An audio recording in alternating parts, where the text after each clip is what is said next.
What up, homies? Welcome back, Conspiracy University. I just want to this little, go over this article here, all right? Because we cannot forget that just because somebody is a doctor or a scientist, or because they hold some type of degree that somebody would put on a pedestal, right? Doesn't mean anything, right? It doesn't always mean something. It doesn't always mean something. Some doctors and some scientists and some of these people with these really high degrees, they are sick, crazy, demented people, and they pass that on to their kids, and some of their kids became doctors, and then they passed it on to their children. And they kind of kept it in the family sometimes, I'm sure. We all know that that happens a lot, right? Just let me read this right here so we can get a little memory refresher, right? For all the people out there who think that all the doctors and whenever you come on TV with a white lab coat, once they start speaking, everything they say is good as gold. Unethical human experimentation in the United States. Numerous experiments which were performed on human test subjects in the United States are considered unethical because they were illegally performed or they were performed without the knowledge, consent, or informed consent of the test subjects. Such tests were performed throughout American history, but most of them were performed during the 20th century.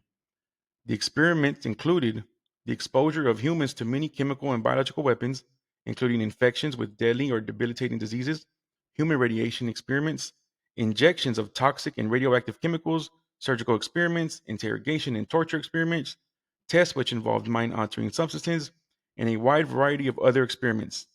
Many of these tests were performed on children.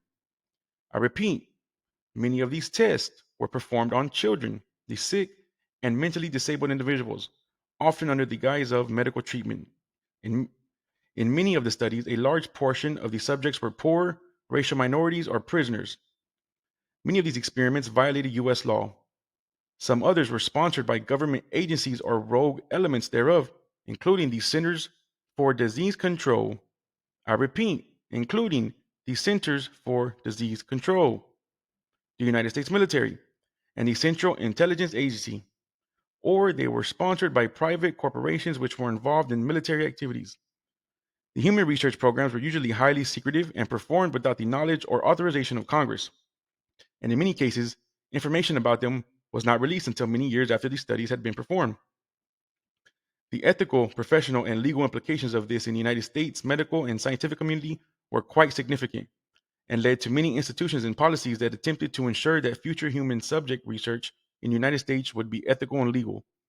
Public outrage in the late 20th century over the discovery of government experiments on human subjects led to numerous congressional investigations and hearings, including the Church Committee and Rockefeller Commission, both of 1975, including the Church Committee and Rockefeller Commission.